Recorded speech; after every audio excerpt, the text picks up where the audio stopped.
Bismillahirrahmanirrahim. Assalamualaikum warahmatullahi wabarakatuh. Para pangjejer sareng pamilon sadayana anu simkuring pihormat, tepangkeun wasta simkuring Haris Supriyadi salaku panumbu catur.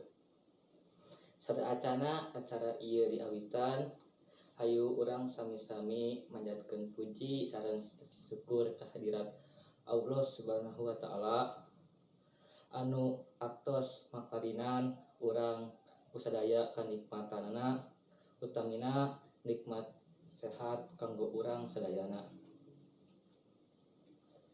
Behilap salawat sinareng salam mugia tetep dicurah limpahkeun ka junjungan urang sadayana Kanjeng Nabi Muhammad sallallahu alaihi wasallam, tehilap ka keluargana, ka para sahabatna, jeung ka urang salaku umatna dugi akhir zaman.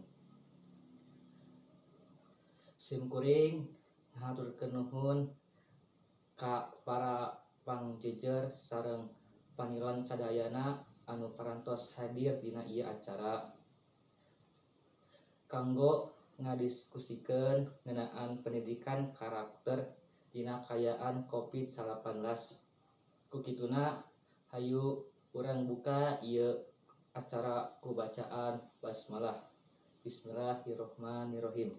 Para pangjejer sareng pamilon anu kusimkuring pihormat, sataacan nincap kana ieu sawala anu salajengna, simkuring perkenalkeun heula saha-saha bae pangjejer anu bade ngadugikeun kumandangna. Pangjejer anu kahiji nyaeta Bapak Mista SAG MPD, manteuna salaku guru mata pelajaran Pendidikan Agama Islam dan Budi Pekerti di SMA Negeri 1 Majalengka. Wilujeng enjing Pak, hatur nuhun kana kasumpinganana.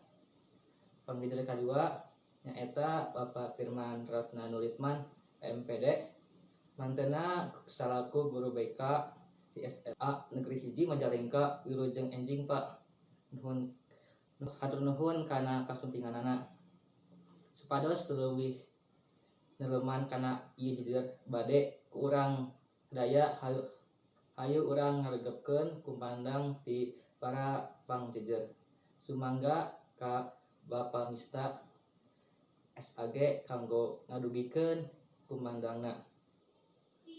Hatur nuhun ka Bapak Mista SAG atos ngadugikeun kumandangna.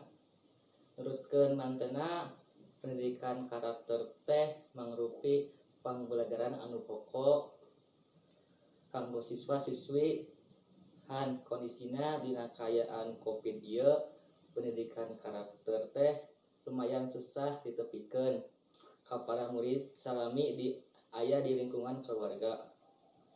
Ukituna alhamdulillah mugi-mugi pendidikan karakter teh tiasa dirugikeun ku ibu bapa ramana,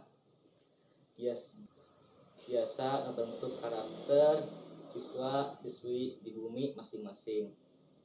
Kumadi kitu hayu urang lajengkeun sawala ieu salajengna ka Bapak Firman MPD dihaturan kanggo kamandangna.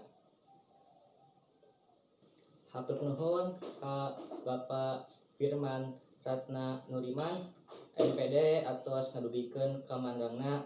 Nurutkeun manteuna pendidikan karakter teh perlu wajib ditepikeun langsung leuwih senama ka para siswa-siswi anu di sekolah. Supados sabentuk karakter murid, kukituna oge urang selaku guru-guru teu nepingkeun langsung ka para siswa jeung seguru-guru teu tiasa ningali kumaha perkembangan karakter siswa ayeuna di lingkungan kulawargi, masyarakat, sareng lingkungan pergaulan. Kulantaran faktos anu sakedik salajengna simkuring bade ngawatesan kanggo pamilon anu bade aya pakarosan biasa ngacungkeun panangan. Nuhun ka sadarek pisan anu tos ngadugikeun patarosan. Patarosana kirang langkung ngeunaan langkah kumaha bae anu tiasa diusahakeun dina ngabentuk karakter siswa dina kayaan pandemi ieu. Sumangga ka Bapak Mista SAG kanggo ngawaler patarosan. Hatur nuhun ka Bapak Mista anu tos ngawaler patarosan. Anu isi walerana nyaeta dina eta siswa-siswi tiasa ngadamelan jurnal sapertos ibadah wajib sareng ibadah sunnah. Teu karaos ieu acara teh rengse. Alhamdulillah ti awitan dugi rengse ieu lancar. Ku kituna hayu urang sami-sami nutup acara ieu ku ucapan hamdalah. Alhamdulillah. Manah hadirin sadayana mun sakitu anu pikahatur atur nuhun ka partosanna. Assalamualaikum warahmatullahi wabarakatuh.